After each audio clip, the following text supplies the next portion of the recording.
Good morning once again. I'm Linda Yueh. It is my absolute pleasure to be chairing the second panel with these fantastic panelists. And in this session, as I said before the break, we are going to drill down into specifically the 6 different areas in which the business community, in terms of advocacy, can influence the G20 agenda. So we are going to organize the next hour and a half in this way. I want you to get your strategic thinking caps on, because we're going to take each of these work streams and key focus areas in turn. So we will spend 15 minutes on each of the areas and make sure that we cover their thoughts, their insights, and most importantly, your contributions, your participation, which was just fantastic earlier this morning, and then come up with a few key points for each of these key areas in which businesses can influence and help shape and work with the G20 agenda. So let me give you the 6 areas. It is in your program as well. The very first area is around trade and investment. So the priorities within the G20 agenda wants to look at confidence and the multilateral trading system. And I want you to think about how business advocacy can help shape those priorities and get some concrete, practical ways forward, given all the tensions in the global system.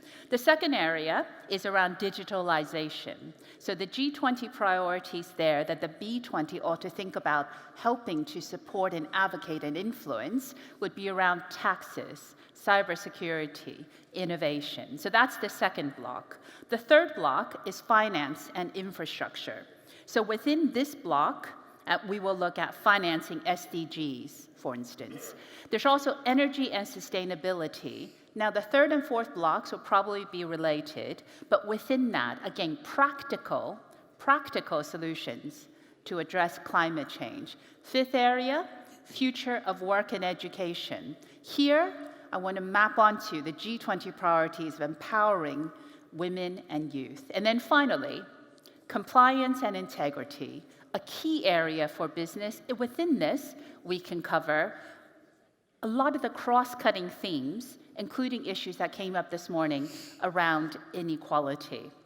So we've got our 6 blocks, and I look forward to thinking about ways to get the B20 working to influence and help shape the G20 agenda. Because like everyone else said this morning, it is such a privilege to be here and to have a role in shaping this global debate. So this meeting of the B20 is so critically important, and I look forward to the next hour and a half us getting some concrete thoughts down for you to take away and work on this afternoon. So, as I said, the format's going to be turn to the panel, turn to you, and then we will wrap up a discussion within the block. Let me reintroduce the panelists to you, although I don't think they actually need any introduction. They're so eminent anyways, and so memorable from this morning, but I shall just do it. So we've got Ken Rogoff, Harvard professor and former chief economist at the IMF. Willem Buiter, visiting professor at Columbia University and former global chief economist at CitiBank, and Mohamed El-Erian, chief economic advisor to Allianz and president-elect of Queen's College at Cambridge University. Yeah. So they were fantastic earlier, and I'm sure they're going to be again now. So let's kick off, and I'm going to start with the first block. So trade and investment, this area. I'm going to ask the panelists now to each give their take on what they think would be a business-led, practical way of thinking about the issues surrounding instilling confidence in the multilateral trading system, or reforming the World Trade Organization, or any of the issues that can help shape trade and investment that the G20 could take forward at their meeting later this year. So I'll start with Ken. Well, I'm not sure on this particular issue I have a great note of optimism to add to our discussion from earlier this morning, because it's under challenge. And I think, as just to review, it's been under challenge for a while. The WTO, as one of the speakers from the floor said, has not really advanced from the very start. They have not been able to get new agreements. The basic problem, I think, as you know, is that it's been much harder to get agreements on services, and there's been a big populist pushback against all kinds of trade agreements. The financial crisis has actually led to quite a bit of impediments to trade. So it didn't just start under Donald Trump. We have been on this downward trend. It's something that, as I mentioned, happened historically, where globalization goes up. And I don't know if it goes too fast, but it tends to go down. And it's certainly in businesses' interest incredibly to emphasize that, yes, growth may not be that great right now, but if you do this, it could be a lot worse. And just one example, in my country, there are a lot of people who say, we should be like France. Everybody in France is very happy. They clearly have not visited France, but they say we should be like France, and they don't seem to be aware that per capita income in France, no matter how you measure it, there are different measures, is under 70% of that in the United States. So yes, you can do these various changes, but they have consequences. And a retreat from globalization is going to have a very big consequence for everybody. And I mean, it may sound pedantic, but to try to push on that issue. And I think businesses have. I mean, that's certainly part of why they're both on the Chinese side and on the U.S. side. The businesses, I think, said loud and clear, this is a disaster, but it's very important to say that. And we need a way forward, not just not making things worse. We need to have much more of the global economy is not manufacturers. And how do we facilitate trade? What are the rules? And we'll discuss digitization later. What are the rules of these things? It's been a long time since we've had a move forward. And the leadership, of course, it's not coming from governments. It's coming from businesses who understand what the gains are, and you have to explain it. If I can just add one other point, I mentioned earlier I participated at G20 meetings representing the IMF and the deputy meetings. I also did G7 meetings and even some groups you've never heard of, like the G10. And one thing that, maybe is obvious to you, but it wasn't obvious to me when I did this, is that you're in your business, you've risen to the top. Many of you have been at your company a long time. You know the problems. You've had the discussions again and again. Oftentimes, the G20 representatives, not just the politicians, but further down, they just arrived. And whatever the conversation was, they don't remember it. They don't know it. And that's something I think that's important to bear in mind when you're engaging with them, that you're not wasting your time to go over the same issues, to go over the same questions again, because oftentimes they're completely new, and it's painful, but it's just part of the process. But a very important one. I'm not trying to be cynical about it, but it's very important to bear in mind that you sometimes need to start from the beginning when you're explaining things. Thank you very much, Ken. William. Well, the WTO needs reform. And I'm not here talking about getting this ludicrous situation sorted where the dispute resolution process isn't working because the US has blocked the appointment of new judges. That's obviously something that needs to be rectified by the US growing up. But the WTO is supposed to deal with regulation of trade, as Ken said, in goods, services, and intellectual property. They've really done rather little on services and intellectual property, which are areas of growing importance. It also has had remarkably little to say about key issues like state subsidies, other forms of state aid, and about forced technology transfer. And again, there is now some initiative, as I mentioned earlier, by the US, the EU, and Japan to get the WTO to act on government subsidies and other forms of state aid.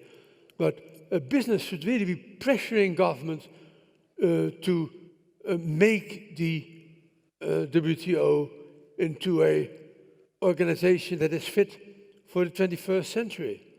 The US problem is something that either gets resolved or it doesn't. That business can't help that.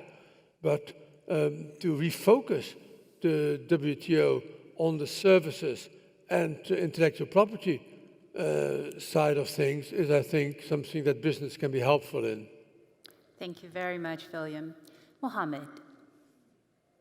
So a qualifier and apology, I will be the falah on this panel. Okay, and the falah means I'm going to be the peasant. Okay, I'm gonna sort of simplify things, maybe oversimplify things. Two things I think business can help enormously on trade and investment when interacting with governments. One is explaining that it's a spaghetti ball. Trade is a spaghetti ball, that when you pull one strain, you can pull a lot of other things with it. There isn't enough understanding of the unintended consequences of certain measures. And governments look at it from a very narrow perspective, and business can come in and explain to them that there are many unintended consequences, and these have to be taken into account when making policy. So it's a very important information element. The second one is for the European colleagues in the room. The WTO is the small sister of the IMF and the World Bank. WTO reform is not going to happen, in my opinion, if the IMF and the World Bank are not reformed. And the major obstacle to the proper reform of IMF governance, IMF representation, is Europe. Europe doesn't want to give up its historical right and has undue influence on the appointments of top people, undue influence in terms of voice and representation. And unless Europe leads a reform of these two institutions, then the WTO reforms are not going to happen. And it's in the interest of business to press that, because in the absence of the reform of these two multilaterals, the system will fragment. And if the system fragments, it will make the cost of doing business much higher.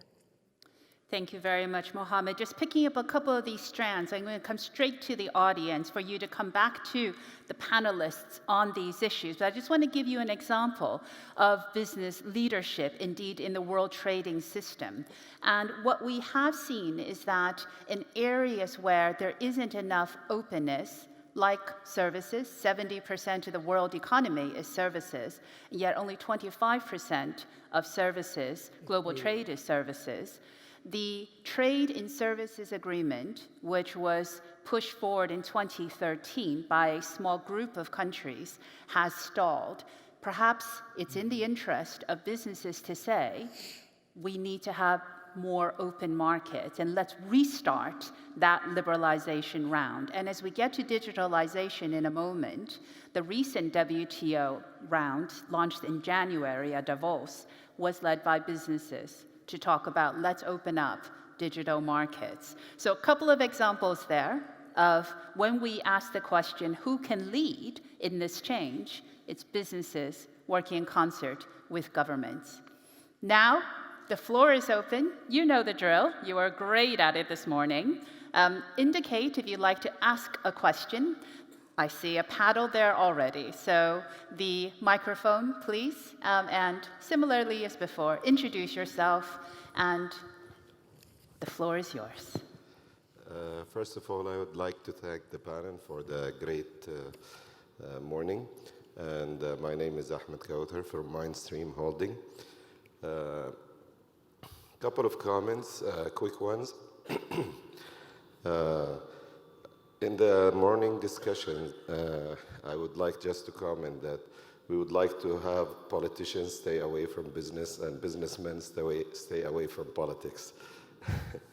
And the other things is maybe businessmen should push towards globalization, mainly of food security, medical technologies. These kinds are very important for all humans. Thank you. Thank you very much. Looking around, if there are any, yep, another paddle already. Yep. Please. Nope. Okay. Let's come to this issue then on food security. Are there issues which are not currently being covered in the global system that really should have a higher priority? So food security was mentioned as one. Who wants to pick that up and maybe mention a couple of other areas that ought to be addressed as well? Ken? Well, I wanted to pick up on something about medical, which I think really important in terms of human welfare, well-being. That has been a tremendous obstacle in trade negotiations, and here's where the United States has pressed very long patent rights, and this somewhat stems from our very complex system for approving drugs. But a lot of the gains in life expectancy have come from innovations in drugs, medications, and there's huge challenges in deciding how do we make this global. What prices do we trade at? I don't have the technical expertise to fully understand this.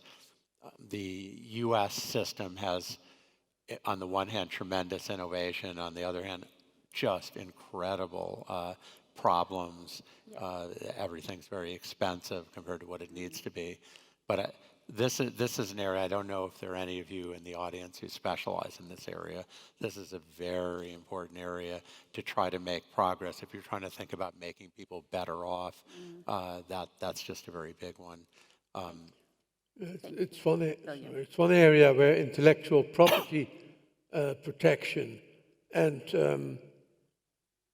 human well-being can conflict over extended periods of time. Right? Patents are essential for creating the incentives for R&D in new medication, but they can make medication completely unaffordable for many emerging markets. There has just been a recent agreement on that somewhat eases the terms on which emerging markets can access a medication that would still be under patent in the advanced economies.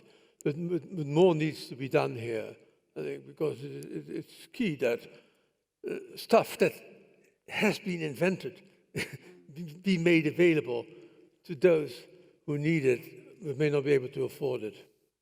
Thank you. I'm actually going to ask a final roundup question. I'm sure at the end we'll come back to some of these themes, but one of the priorities for the G20 is to instill confidence in the multilateral trading system. What, in your view, could make that difference to instill greater confidence in the global trading system? Mohamed? Predictability. Okay, I mean, someone said it, the private sector needs to know what the playing field is going to look like. Yeah. And if the playing field is unpredictable, then the cost of long-term decisions becomes higher because you don't know what you're doing. Can I go back to the point that Ahmed and you Yes, raised? please. When you take us to these really big issues, Yeah. and you put it in type, are there things where they're not being addressed? Yes. It's good news, bad news. The bad news is, in my mind, two of the biggest things aren't being addressed, and there isn't much the private sector can do about. Fragile and failed states Yeah. that have consequences for neighbors, the regions, etc. And the second one is refugee flows. Yeah. These are two really big issues that the global system is not addressing, but I don't think the private sector can do much about it. But there's a third element. The minute you take us to food security, Ahmed, I'd like to leave you with something that happened in 2000. In 2000, the Gates Foundation approached us and said, help us solve this issue we don't understand. Massive availability of vaccines very cheaply. People dying in Africa because they don't have the vaccine. Why? So we convened a group and we asked the question, where is the market failure? And it turns out the market failure was because the pharma companies could get the vaccine to the port in Africa. But where there was failure was that they couldn't guarantee that by the time the vaccine left the port and got into the children, it didn't get damaged by heat and other things. So the legal and reputational risk of that tiny bit of the chain was uninsurable. Governments came in and said, okay, we now understand the market failure, and they took care of that bit by risk sharing that bit. Where the private sector can help enormously is to explain where the market failure happens. Because governments can then focus on fixing the market failure. And whether it's food security or a lot of other issues we're going to talk about, it really then boils down to a market failure somewhere that can be fixed. Housing is a perfect example of that. Thank you. Ken? Yeah, I mean, obviously, one of the ways the G20 can instill confidence in the multilateral trading system is by instilling confidence in the G20, because that, really represents an attempt to have a cooperative solution to try to move forward. And I think one of the difficulties in managing that is that those who are participating in all the meetings and see what's going on understand that, I think over the years, the G20's gotten deeper and deeper and more important, and there's no question it's the preeminent grouping.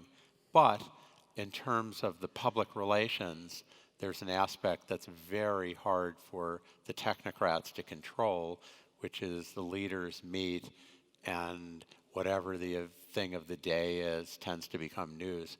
I think it's very important to isolate whatever the statement is from all the noise going on around it. And rather than try to have a statement every year about everything, to try to find issues where there really does seem to be agreement. I'd say inclusiveness of women. Who's going to argue with that in the G20? I think that's a very good issue. And try to have and even say we're going to have a statement on some narrower range of issues, show where there's cooperation, show where there's progress. And then if, two presidents are having a quarrel over something or other, it's more clearly a sideshow than the centerpiece of what the G20 is producing. Thank you. Final word to you, Willem, before we move on to the next block. Well, I think a lot needs to be done at the national level as well. We talk about the G20 and supranational cooperation, but a lot of the work to improve the business climate has to be done domestically. The World Bank has this doing business survey, which provides objective measures of business regulations for local firms in the 190 countries. And incidentally, Saudi Arabia has been doing remarkably well in that recently. Out of 190 countries in 2020, it came 62nd with a score of 71 out of 100. In 2019, a year ago, it was ranked 92nd, so it's jumped 30 places in a year. You get similar type of results when you look at the World Economic Forum, which has its competitiveness index. But when you look at the details, you see how much can be done and how much business should be lobbying for things to get done. In Saudi Arabia, for instance, among the key dimensions of this doing business survey, getting credit, the country is ranked 80th. Right? Protecting minority investors, Saudi Arabia is third in the world out of the 90. But then my favorite one, resolving insolvency. It has a score of 0 and is ranked 168. So enormous amounts of stuff that needs to be done where businesses should be pressurizing the domestic authorities to get the business environment up to scratch. Effective lobbying by businesses is, I think, much underrated, even if it is for purely local domestic issues. Thank you. Thank you very much for those thoughts and insights. We're now going to move to the second block around digitalization. Now, this is another absolutely huge issue, but I'm going to put the panelists on the spot and get them to say what they think businesses should be thinking about, specifically around the G20 priorities of taxation, cybersecurity, innovation, and then it's over to you for what businesses are thinking about in this absolutely key area for the 21st century.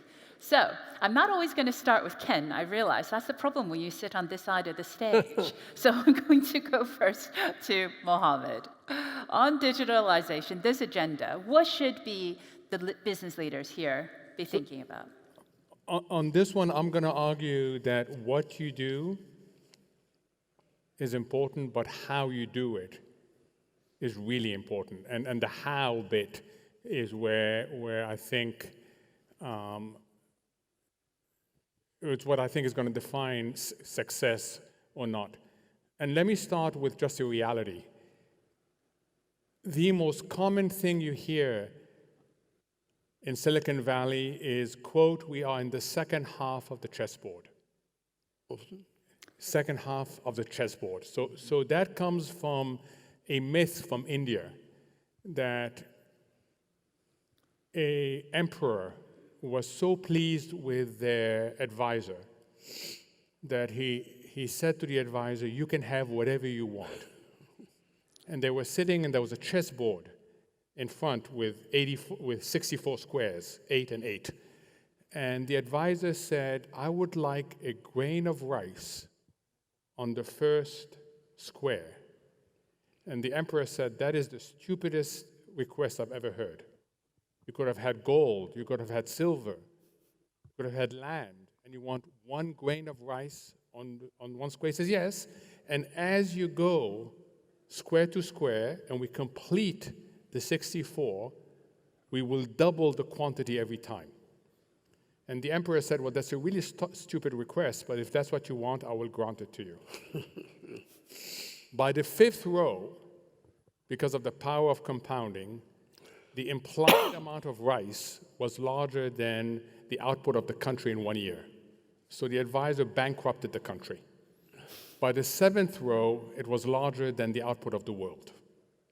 And when people in Silicon Valley say we are in the second half of the chessboard when it comes to technological innovation, it means you cannot predict how fast this is going. It is compounding so quickly, especially this interaction of AI and big data, that it's very difficult to predict not just the journey, but even the final destination. If you're making policy in this world, and digitalization is about that, you've got to be very adaptive.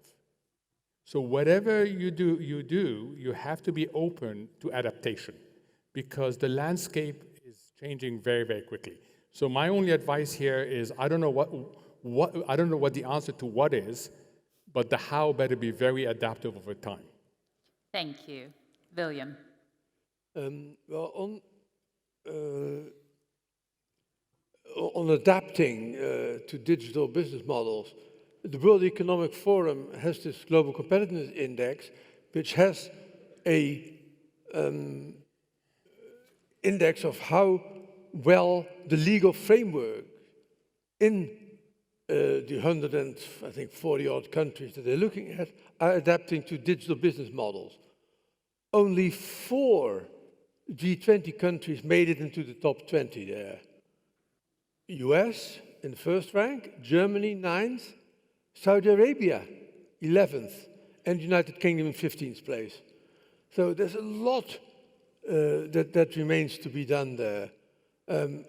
As regards taxation of so digital services, I'm hoping that this threatening dispute between the US and France about France's digital tax can be resolved by an OECD level solution, preferably a wider global solution on taxation of digital services.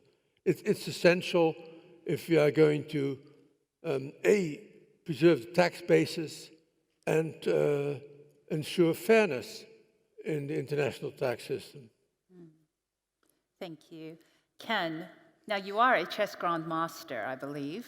If you want to pick up the chessboard part, that's fine. Well, I actually appreciated having the analogy explained to me because I didn't know what it was. So thank you. Thank you for that. I learned something. There's no question the G20 could spend its whole meeting on digital issues because it's a growing part of the global economy, but it's also a part where it's the Wild West. There's very little solved in terms of antitrust, for example, is not understood. Data sharing presents just utterly profound problems. I don't need to explain this to you of the incredible power that a company like Google or Facebook has. Oftentimes moving in, when I was in India, I heard a lot of complaints about Google had this first mover advantage. They have all the data. They shouldn't own that data. We should own that data. So that's going on all over the place. And on the taxation issue, of course, it's harder to tax. It's harder to know how you can tax the transactions. If I can make one comment that's maybe a little bit afield of this, but maybe not. If I look at the build-up to the financial crisis in 2008, there were a couple countries that were benefiting a lot from the financial globalization, from the dominance in finance, and that was the United Kingdom and the United States. And countries like France and Germany and many others were saying, we should regulate this more. This scares us. And one of the tensions here is the US and the United Kingdom were getting all the money, but the risks were being spread to everyone. There are parallels in tech here. If you look at why the United States is doing so well, China also, 100% it's the dominance in tech. The US just completely dominates innovation in tech, along with China. And Europe is almost nowhere to be seen. Even where European countries have patents, you will find the research teams are in the United States. But tech, the taxation of digitization, raises a lot of issues. The next big crisis could well be a cyber crisis of some sort we don't imagine, or interrelated with finance. And once again, you see Europe reaching out to tax, to regulate, and the United States saying, no, this is outrageous. And China's in the mix absolutely here now in a very big way. And so I think the broad point I want to make is the parallel to the financial crisis is some countries are getting a disproportionate share of the benefits and everyone's bearing the risk. And the WTO needs to push back, the G20 needs to push back, because this isn't like carbon. This is an externality that everyone's bearing. And I think that's really just beginning a really aggressive pushback. Thank you. So I want to open it up to the floor now. And one of the cross-cutting themes in the G20 is cooperation, international cooperation. And I think this panel has highlighted some of the ways in which something like a digital tax and data just come from very different places with different gains for different countries. I'm going to add one more, which is the concept of data itself for the G20 and the B20 to consider, which is who owns your data. So this is a gross generalization, but in the United States, companies own your data. In China, the government owns your data. In Europe, we own our data, I think. Supposedly. But how you get cooperation, given these different starting points, perhaps that would be one thing for business leaders to think about. So as with before, the floor is open. Raise your hand, introduce yourself. What would you like to discuss on the digitalization side? So we've got a hand there, the gentleman there. The mic is yours. Mohamed El-Erian, a Saudi businessman. I have a question on the cybersecurity. Today, the damage to governments and to businesses due to cyber attacks and threats and cyber threats is enormous, and it's probably incalculable. And my question is, what are governments going to do about that, and how could they hold the culprits accountable? Thank you. Great question. Cybersecurity. Who wants to take that first? Mohammed.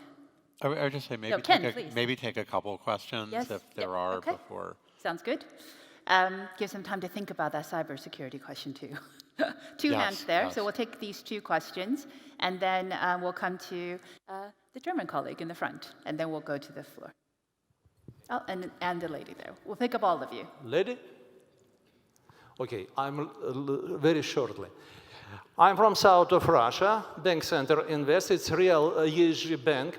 I have just only one recommendation for all panelists or all participants. We must to use not only term digitalization, now we must to use ESG digitalization. Include inclusive finance, inclusive services, inclusive digital, inclusive happiness. I'm ready to explain detail from our practice, but it's network. Thank you. Thank you very much. Okay, if you pass the microphone. Yep, to the lady. Oh, no, to the there, and then to the lady there. So the lady here and then lady there. Please. Misha'al bin Saidan from Saudi Arabia.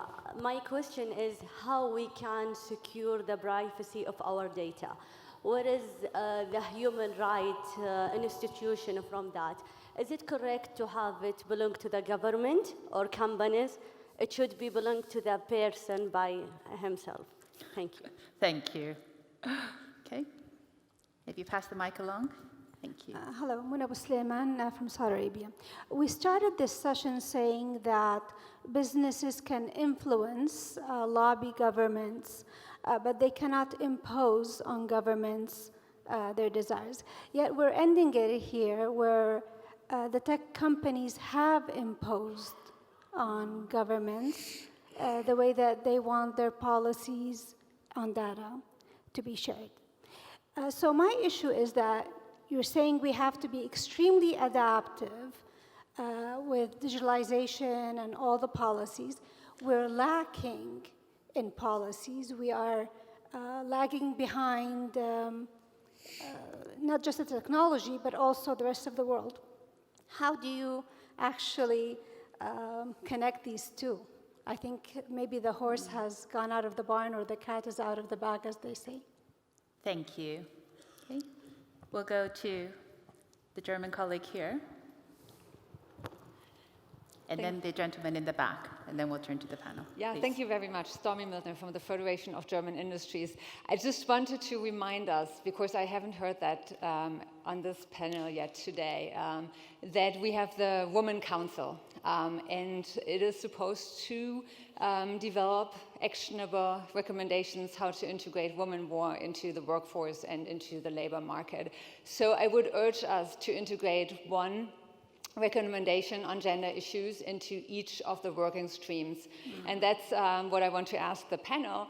What should we focus on with regard to digitalization and women? And the second point is one other issue which I think we should focus on is health.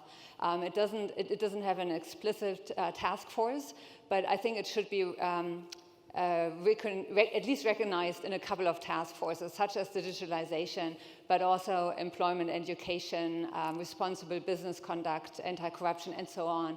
There are many, many important aspects of health for global economic and sustainable and inclusive growth. Perfect. Thank you very much for your contribution. The comment from the back. Okay. Thank you for. My name is. Okay. My name is Makio Kozawa, and I am from the business at OECD, the Phil O'Reilly's organization. I am chairing the Digital Economy Committee in BIAC. My thinking about the international cooperation is that as a business, we don't want the fragmentation of the international policy, and also we don't want the duplication of any of the policies. I'll give you some example. The privacy protection and privacy legislation is being fragmented. The GDPR and the APEC CBPR and every national privacy protection legislation, that's all fragmented. That is not the ideal situation for the business. And also the duplication, if you think about the artificial intelligence, in OECD we have the experience to talk about why the AI principles too much go into the deeply about the privacy protection only by the artificial intelligence. So we don't want the duplicated legislation or regulation in such a way, or even in the blockchain or quantum computing in the future.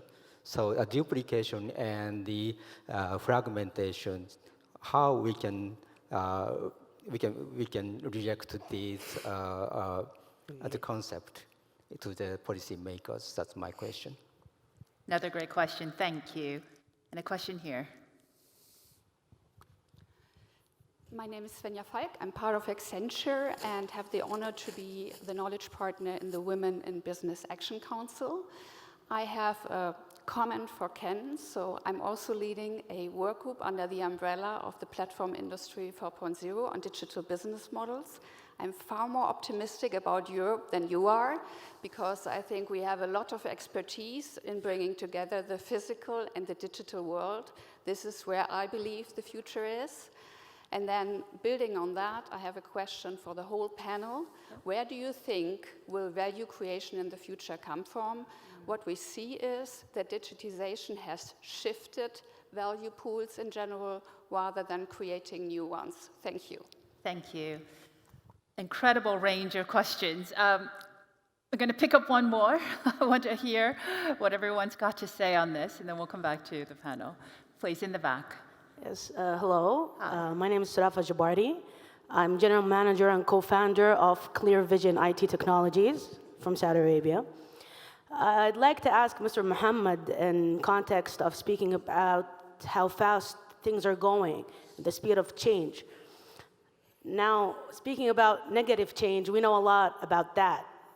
We wake up every day to news that might change the whole economic environment, mostly negatively. Did it happen in your expertise that one day, like the world woke up to new news that gave a pump up to economy, or could that ever happen?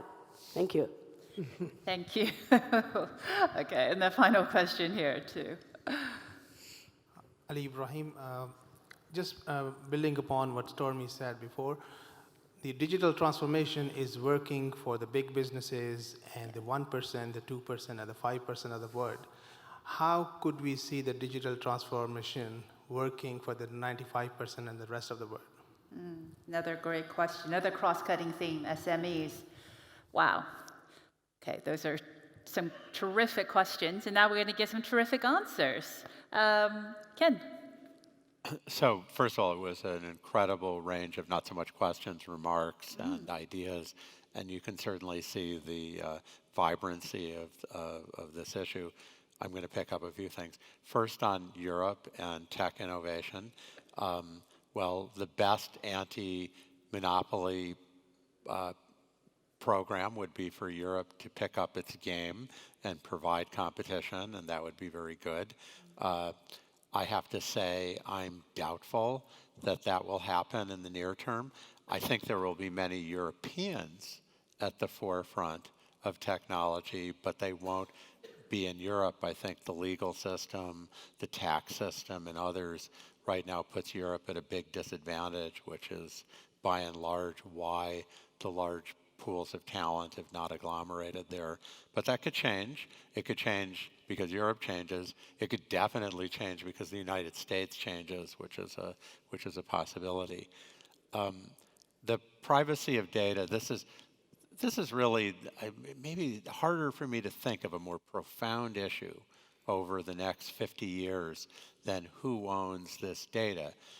Is the government going to know everything? Are a few corporations going to know everything? Are we going to be private? And it's, I think our children have a very clear answer to this. They don't care. We think they should, or many of them don't. They seem to just be incredibly nonchalant about the whole thing, whereas I like to think that those of us who have watched history longer have seen the dark side of this kind of process.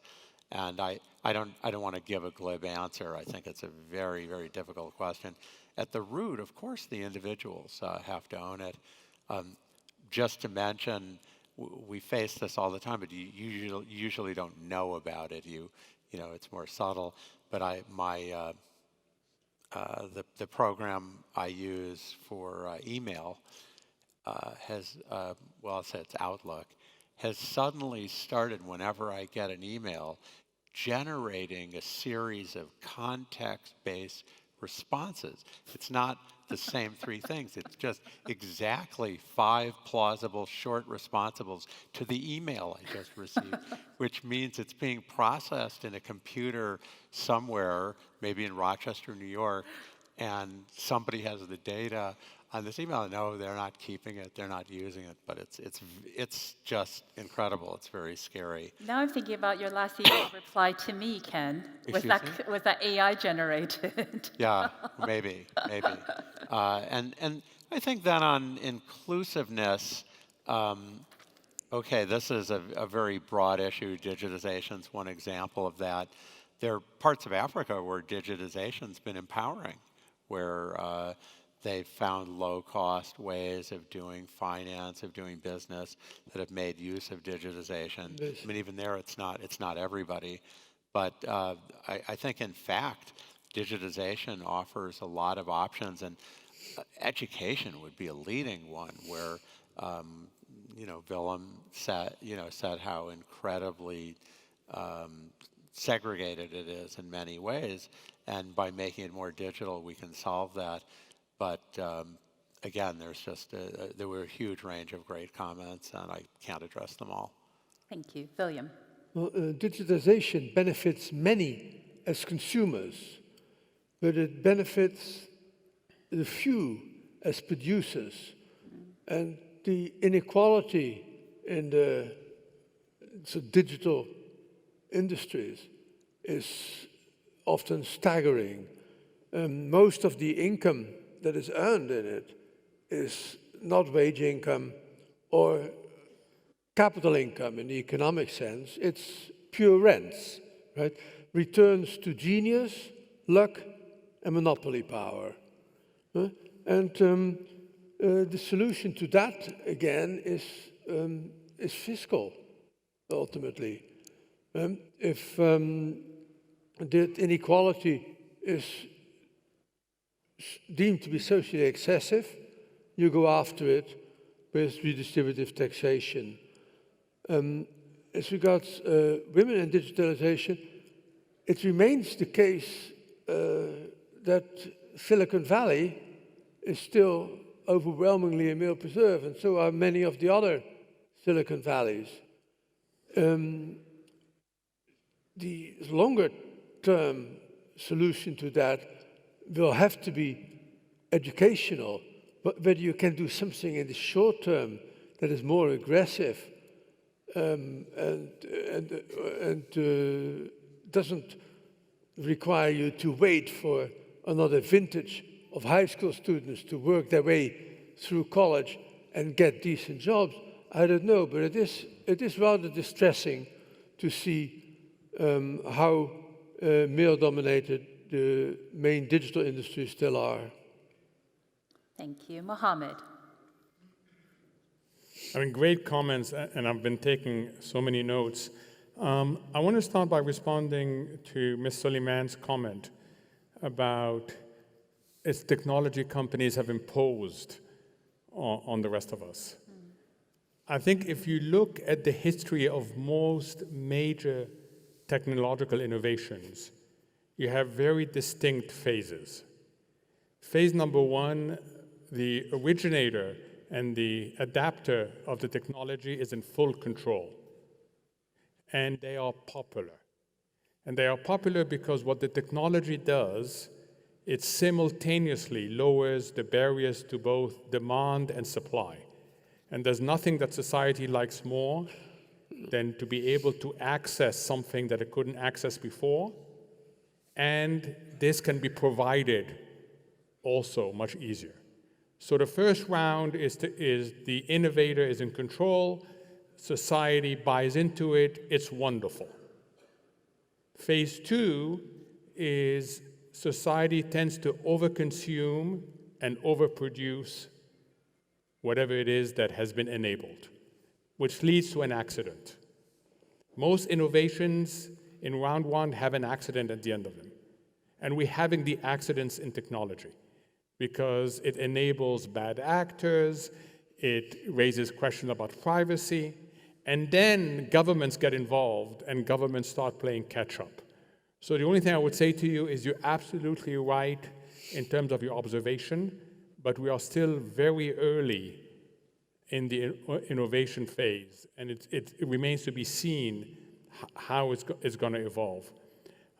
Which leads me to the question of the privacy of your data that Ms. Aisha raised. Increasingly, the privacy of your data is going to belong to you, but increasingly, people like me are going to be willing to give it up for some other service. Okay, it's going to be a currency, and in Europe, I give it up immediately. When I'm asked, every time in Europe, when I'm asked, you know, I just click yes, right? So yes, there's going to be a tendency to give you ownership of your data, but people like me, and certainly my daughter, is going to be willing to trade. My daughter doesn't assume anything is private anymore on that. Which leads me to the question, and I'm sorry I didn't catch your name, to the lady from Clear Vision. Yes, absolutely. I've woken up many times to something that is incredibly exciting, and linking it to digitalization and the question of access, microfinance.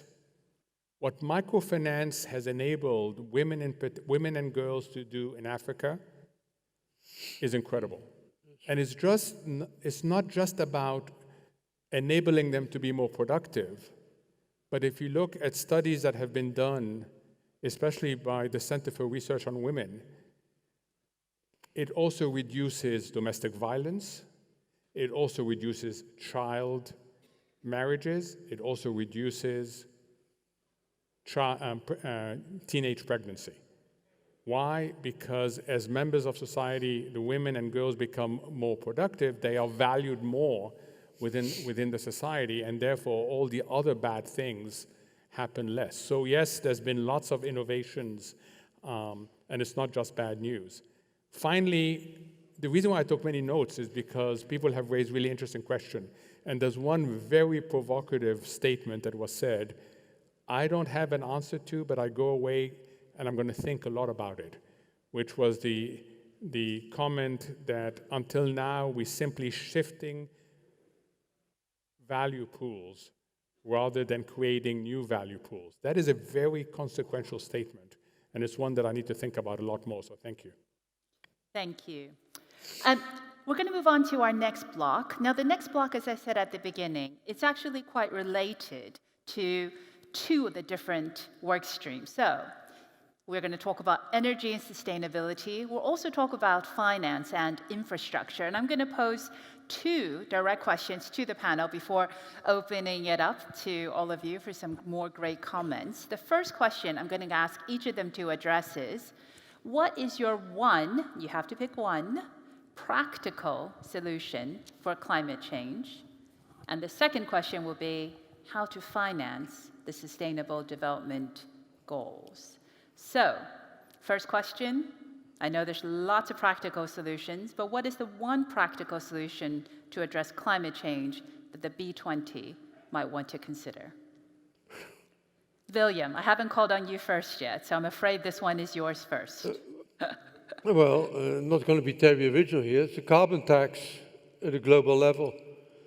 There has to be some element of redistribution attached to it, because it would have to be, for it to function from an economic perspective, it would have to be a uniform tax worldwide, not a lower tax in poorer countries. But it means, of course, that you would financially cripple the poorest countries. So there has to be some compensation coming their way to whatever mechanism. But that would be my, in terms of the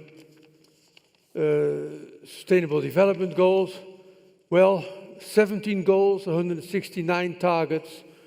It's all supposed to be realized by 2030. This is a sad story. It's just not going to happen, right? Even things like clean water and sanitation, we're probably not going to make by 2030. It has everything in it. Climate action, that won't be settled by 2030. I really think we should just look at the individual components, the goals, and then pursue each of these financially in an appropriate manner without burdening ourselves with all 169 targets at the same time. I'm not a great friend of the Sustainable Development Goals. I thought it was just a list of good intentions that has very few obvious implications for immediate concrete action unless you really narrow it down. Thank you. Mohamed, same two questions to you. Practical solution for climate change, just one, and how to finance the SDGs, or just a SDG. Can I bring infrastructure too, since you mentioned infrastructure? Please do, yes. Okay, falah, أنا فلاح. PPP. I think the scope for public-private partnerships in both areas of climate change and infrastructure are huge, huge. Infrastructure, there's a ton of private capital looking for long duration, long maturity exposures. And it's actually very difficult to link them with infrastructure programs because there's part of the risk chain that is problematic. I suspect a similar thing in climate change. So I would encourage the B20 and the G20 to come together and think about how public-private partnerships can help in addressing these issues. Perfect, thank you. Ken. So, and the one thing I have to say almost exactly what Willem did.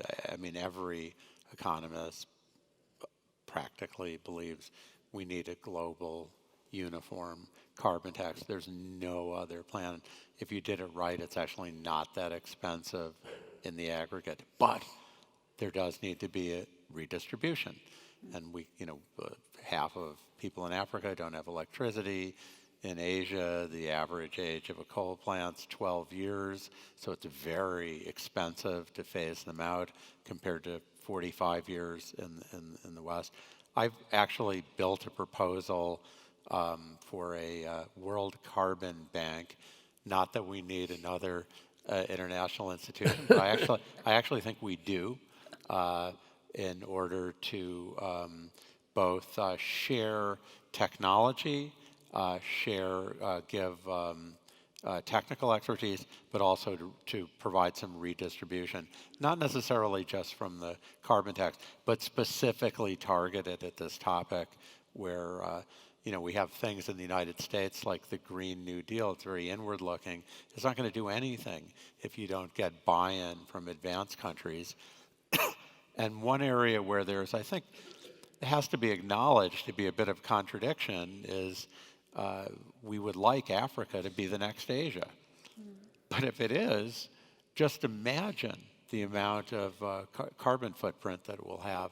And we need to find a way forward. We can't hold Africa back because of what we in the rich countries and the richer emerging markets have done.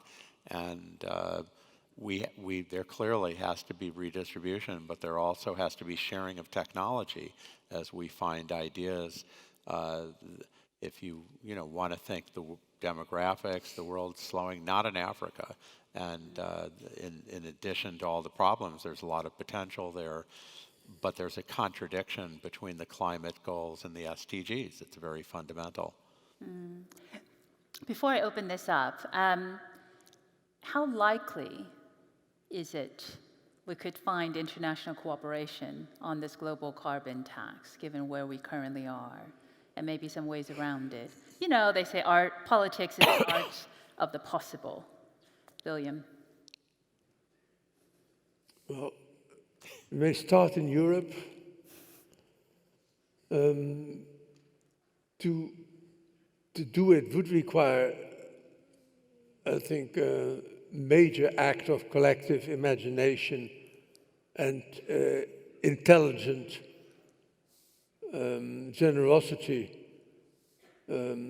So I want to see it. I hope we'll see it. But again, not holding my breath. Ken? Well, I think the speaker this morning who said you have to be hopeful that there's change, the number one place is clearly the United States, which has created the biggest footprint, needs to take leadership. And I think if the United States does something, the other player you need is China. There are real possibilities for having something happen. I actually think surely it will, because there's really no other clean solution. The question is, when will it happen? Thank you. So, we see hands up already. So, to the lady there. And you'll have the floor first. Right there. Thank you. And then there. Just I want to make it clear, Mr. Mohammed, what I mean. Your answer drive my question to another area. Yes, you are correct. When we wanted to transfer knowledge, we said yes, and we post the data as it's our decision to post it. So, but what I mean when she raised that, the data, who own it? Actually, when you give someone the right to, by press yes, you take the decision and you choose to be public. But what about the other case, if you said no, and still your privacy is attacked by others? Also, the condition for the privacy for most of the application, it's more than 3 or 5 pages. I believe that. I strongly believe more than 50% of the people doesn't even read it. There is no standard even for the privacy. It should be a short, and you said yes for something all of us know what it means exactly. Even if you go to the legal or any lawyers, one sentence in the law change everything. So should be considered. Thank you. Thank you. Thank you very much for that. And then the microphone in the back. Hi, my name is Raghav Kanoria. I'm from India Power Corporation. My point was primarily regarding the PPP space, as was discussed. India, as we know, is a major, we need major investments in the infrastructure space. The government has targeted around $1 trillion investment in the next 5 to 7 years for infrastructure alone. But we have faced some failures as well in PPP. I would say in the last 10 years, around 20% of PPP projects have been a failure, even though there's been huge success, but roughly the country is saddled with $100 billion of bad loans of these PPP projects, mainly in the energy, transportation, and other areas. So when we looked at these areas, we saw that it was mainly because of a combination of financing issues, because the banks who were lending to these projects were not capable of lending to these sort of long tenure projects, as well as the government and the private sector, they were not in a position to actually invest for so long, and the contractual issues were also there. So what is the recommendation for a country like India, where $1 trillion infrastructure investment is required, where at least 50% of that would be in PPP, and how can the private, public sector, as well as the financial institutions learn from other countries and the mistakes? Thank you very much for that. We've got a lady here, and then we'll go to the gentleman there, and then to the back. Please, the floor is yours. Yeah, my name is Dina Al-Nahdi, Intech Environmental Technology. Everything has been mentioned so far except circular economy. So I was interested to hear, how can the business model, the business entities of the world turn their business model that would fit to implement the circular economy locally, internationally, on a global level, which emphasizes the PPP? Thank you very much. Okay. He's been waiting, and then you'll come to you next, please. My name is Masaki Kanbayashi of Sumitomo Mitsui Banking Corporation. Quick question from me. In the part of the trade and investment, and I understand that Mr. El-Erian talked about a little bit about the IMF and World Bank, mentioning that the reform of the WTO cannot be done before the reform of the IMF and World Bank. I'd like to ask you to elaborate a little bit more. For example, what kind of impact could be given to the global financial landscape if we could reform the World Bank and IMF? Thank you. Thank you. Okay, please. Thank you. Paddy Padmanathan, Aquapal from Saudi Arabia. A question and a comment to the panel. So, well, the question is, are we not sort of getting frozen into animation like rabbits simply because of all the challenges, and not missing out the amazing opportunity that technology and human ingenuity is giving, particularly in the area, for example, of renewable energy, so quickly, and I think that is part of the problem. It's happening so quickly that we're not able to grasp it, reducing the cost of utilizing the power of the sun and the winds. Just now, the passing comment sort of made me think. So yes, we all want Africa to be the next Asia, but we are scared, or we think that Africa is going to pollute. No, it's not, because all of a sudden, we are actually able to deliver in this belt, and Africa is fortunately in that belt, where the wind is blowing and the sun is shining, energy at a couple of cents per kilowatt hour on a commercial basis. Not only that, we are able to democratize that energy because we're able to put a panel on top of a roof, and we don't need all these massive transmission distribution systems. We can have central generation at a couple of cents where we need it, and we can supply energy at the domestic and rural level at a very powerful level, not just for one light bulb or one little stove. So I think we're not grasping the opportunity that this is going to give us to truly transform economies, add enormous amount of value. Let's go back and think a little bit about how G5 became G5. It was all about energy. They figured out a way to access and control energy. I think we now have the opportunity to get it right across the developing world. Thank you. There was one last hand in the back. We'll pick up. Oh, we've got two more. So go to the back here. Great topic. We've got lots of questions. 1, 2, 3. So one in the back, please, first. Yes. Good afternoon. My name is Evgeny Fokin. I come from a Russian company, In Plus Group, the second biggest producer of aluminum in the world. Talking about practical steps, we believe that the major step would be carbon disclosure. So every consumer would know, what's the carbon content of the product which being sold or purchased. As a company, we suggested to the London Metals Exchange that at every trade of aluminum, the carbon content is listed. So I would like to ask the panel, whoever is willing to answer, what we would think about the idea that the commodity exchanges include the carbon content in the trades and indexes. Thank you. Thank you.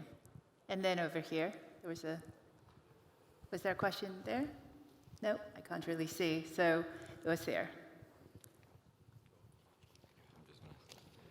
Hello, my name is MTS Mahtab, the Deputy Chair of the Energy, Sustainability and Climate Task Force.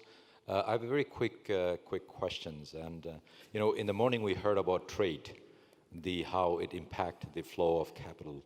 Also, we heard that carbon, unilaterally putting carbon tax can actually harm the trade more than it helps. And then we heard about the bank, creating a carbon bank and trying to figure a way out to normalize it. So these are, in my mind, to be frank with you, a bit conflicting message. So if you can provide clarity on how do you give a clarity on those aspects. And the second question is, yes, there is a gloomy figures because of trade, because of the policy of states and a couple of other countries where they didn't want the investment to flow or having a taxes, which obviously will hurt the renewable energy and a couple of other sectors. But on the other hand, we also see that the cities and states in America, for example, in California and New York, they are taking their own initiative and bypassing the national programs and focusing on innovation because on the other areas, sort of like a semi-business.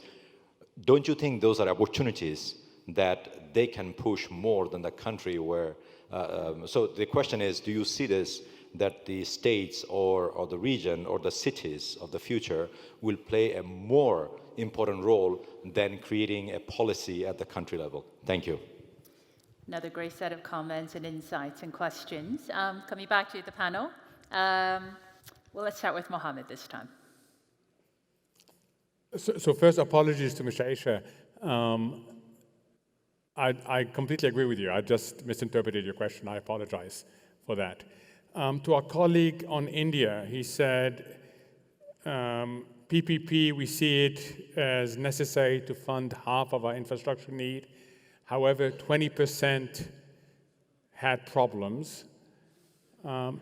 This is a fundamental difference between governments and businesses, especially where I am, financial services. If you tell someone in financial services 80% of your decision will be right and 20% will be wrong, they'll embrace you for it. In government, the 20% is viewed as very high because of risk aversion and reputational risk. So there is an element of mindset here that by definition, there will be failure. And the key issue, as every business person knows in this room, is to learn from failure. Failure shouldn't paralyze you. And you yourself identified where some of these failures came from, and they're fixable. What you identified is really fixable. Our colleague from Japan asked about the reform of the IMF and the World Bank and why I think that without that, multilateralism, WTO, everything else is not going to happen. We live in a system, we inherited a system where there is the core and there's the periphery.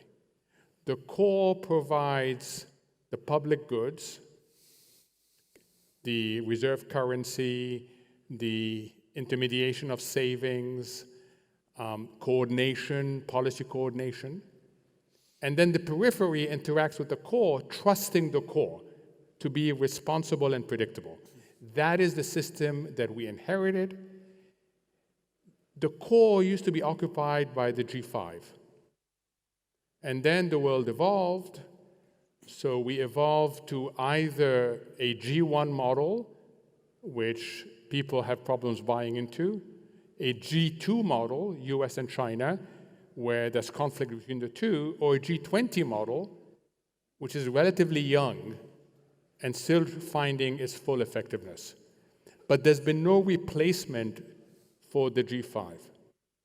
And if you leave it alone, you will end up in a G0. And this G0 means the system fragments, and we talked about earlier today about the fragmentation of the system. The only way to get this system to be stable is to strengthen the IMF and the World Bank. Without strengthening the IMF and the World Bank, it's not going to happen. It's a necessary condition. It may not be sufficient, but it's necessary. That is why, in my mind, the reform of the IMF and the World Bank is so key to the rest of the multilateral architecture. Finally, to our colleague from Russia, and this links also, Linda, you've skipped me. Did I skip you? You skipped me, but happily so, because I thought, oh no, I don't want her to start with me. When you said, how optimistic can we be? Disclosure is the reason why we can be more optimistic. Now, the disclosure has come so far from bad things happening, but the world today is much more aware of the threat of climate change than it was 2 or 3 years ago.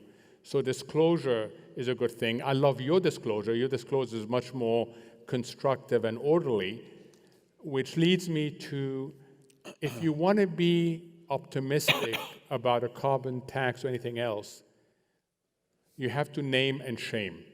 Without naming and shaming, it's not going to happen. And the only way in my mind that a carbon tax will materialize, if Canada already has one, other smaller European countries implement it, California starts moving, and that creates enough of a critical mass that pulls other people in. Glad we got in your optimistic note. That was fantastic. William. Just on PPPs, I think they are an important part of the future, but there are limitations because they require the credible commitment by political authorities for periods of 20 to 30 years as regards regulations and tariffs and all that. And not every country has governments that are capable of making such commitments. And I've come across that quite a bit in my time as chief economist at the European Bank for Reconstruction and Development. So beware of political authorities that cannot credibly commit themselves. As regards to renewable energy in Africa, I think progress on renewable energy in terms of cost has been amazing. But for this to really work, we still need the next step in storage to batteries, basically, to overcome the intermittency problem in a cost-effective way. So I don't think we're quite there yet. And there is a real dilemma in having economic development in Africa while respecting the environment.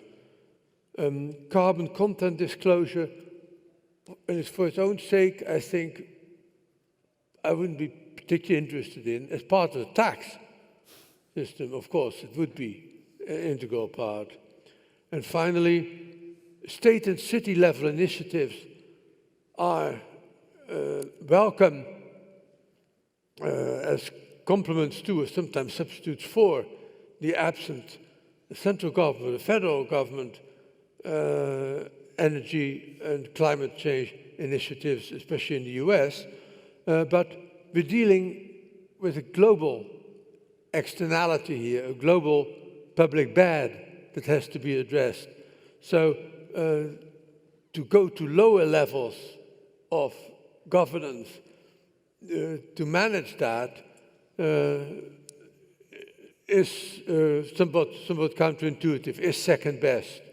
We need collaboration at a global level between national units, local and state, city level initiatives can be used for complements and can be source of political pressure for the governments to act at the national and then at the supranational level. But state and city level initiatives alone aren't going to do it. Ken, we're down to about 10 minutes. Well, I'm not going to take 10 minutes, but they were really good answers to the questions by and large. So I'll just pick up on 1 or 2 points, maybe where I disagree with something a little bit. And by the way, Mohamed, how you keep track of names, in addition, I can't keep track of the questions. I know, but I mean that you can hear everything. I've never seen it actually, so it's impressive, that's amazing.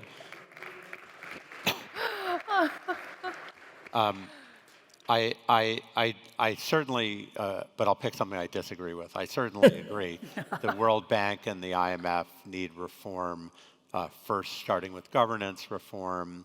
In the case of World Bank, I'd say some mission reform. In the case of the IMF, it's more complicated because the NGOs, the press, everyone seems to view it as an aid agency, but it's not. And so it's being judged as an aid agency, and it actually does something different. But I think you could do a lot with the WTO. Of course, sometimes there's horse trading needed. And I think the WTO is a little bit closer to what's the urgent problem on the G20 and the B20. And maybe precisely because things have gotten so horrible, that might be a moment you could catalyze something to move forward. And speaking of hopeful things, that really would be fantastic to have a real movement in the WTO. Excuse me, and I think initiatives that encompass everyone are terribly important. On the renewable energy in Africa, Willem gave exactly the answer I was going to give, but I repeat it. It's very optimistic, but we still need the storage issue. And I think the carbon disclosure would be a very poor man's, woman's version of getting a carbon tax. Okay, so we are down to about the last 7 or 8 minutes, and we've got, I think, to tackle the future of education, the future of work, and inequality, something which came up this morning, and I was approached to talk about. So I'm going to pose that to each of them. I want them to give us I'm going to ask each of you just one of the questions. So one of you get asked the future of work, what you see as the key issue the B20 should be thinking about, one on the future of education, and then one on inequality. And then, as always, I want to come to you because the contributions from the floor have just been incredible. So, who wants, it's like a game show, who wants the future of work? Mohamed. So my recommendation to the B20, and this comes from my own experience, including lots of mistakes I made as CEO, is lead by example.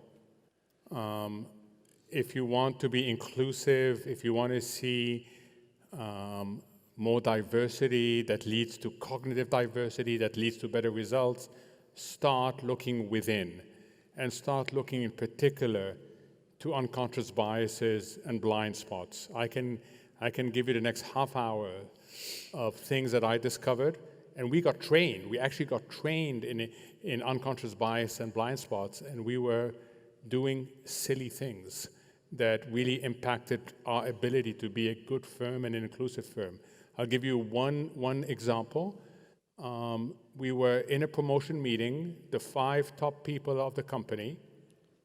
We're supposed to be completely merit-based, completely committed to being inclusive and diverse, looking at a colleague in Japan, whether that colleague should be promoted.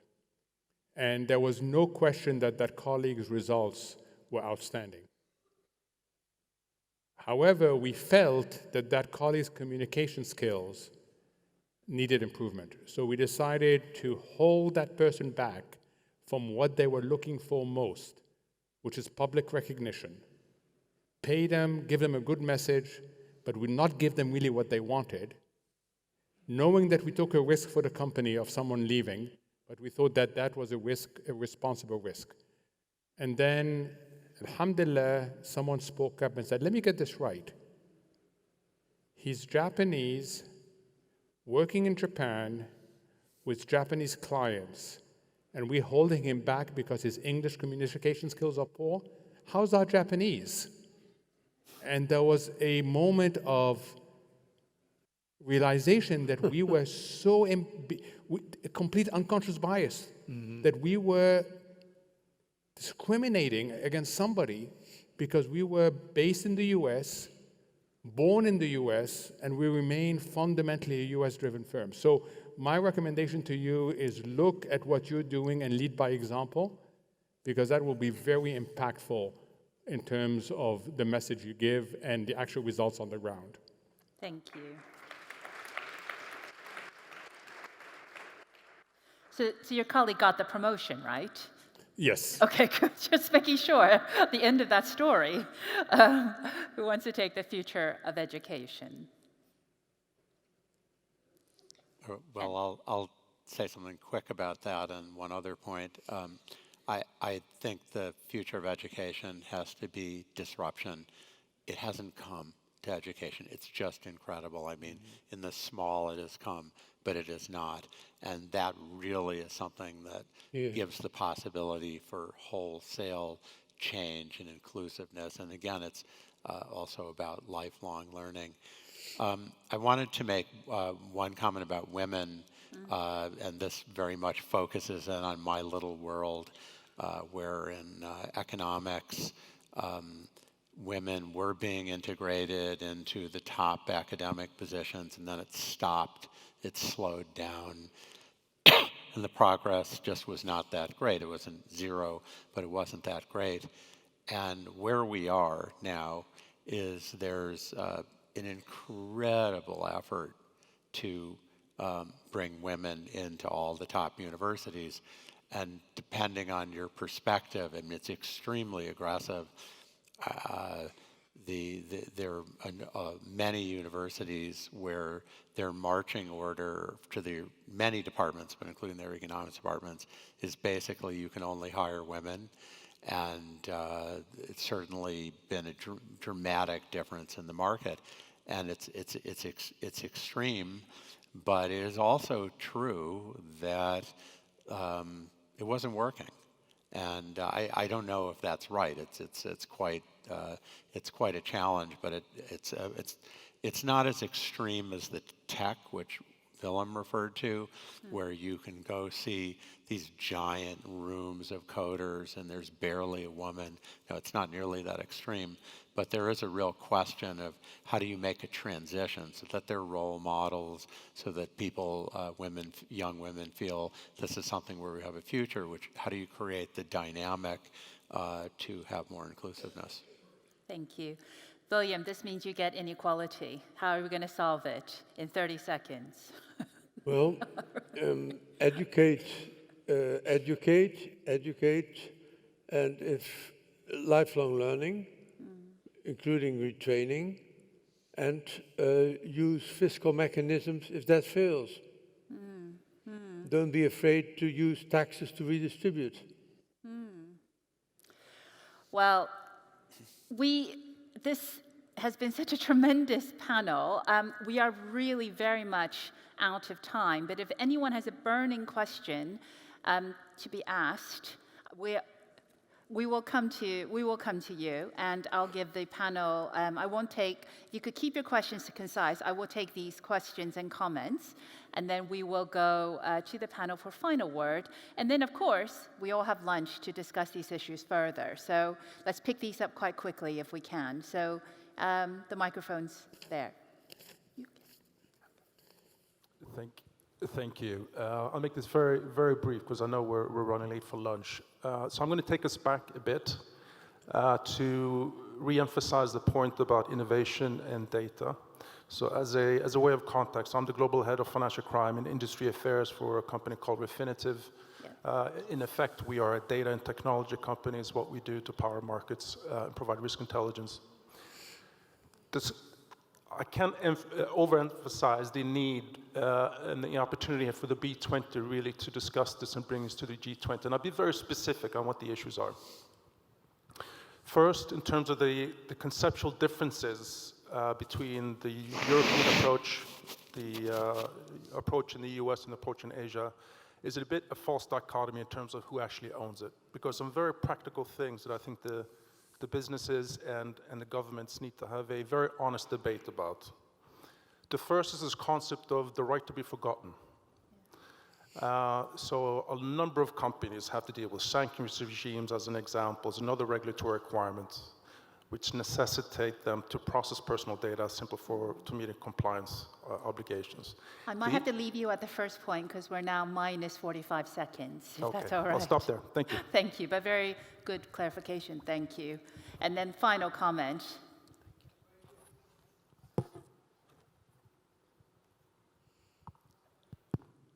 Hi, yes, very quickly, coming back to financing infrastructure and sustainable infrastructure, sustainable finance, and SDGs. Financing, we just can't leave banks out of it, definitely. But since we can't leave banks out of it, the regulators are equally key into the equation. And coming back to the question of carbon tax, and another parallel is carbon disclosure. And what I understand globally right now is any banking regulator very close to making carbon disclosure compulsory is 2 years from now. And green mortgages, greening the portfolio cannot start until we have the regulators on board. So I think the previous B20s may have not done that, but I think this is a great opportunity to work with the banking regulators and in the industry on this issue. That's actually a great cooperative note to end on. I'm afraid we really are out of time, but we'll have a chance over lunch to discuss this, and we'll be here, as they say, we'll be here all day. So please join me in thanking this terrific panel who I thought really tackled head-on how the B20 agenda can work with the G20 agenda and tackle these very big issues in a very concrete way. I've taken away so many concrete things, and I very much look forward to seeing what the task forces all produce on the back of these fantastic discussions. So thank you for your terrific cooperation, and please now join me in giving a huge round of applause to Ken Rogoff, Willem Buiter, and Mohamed El-Erian.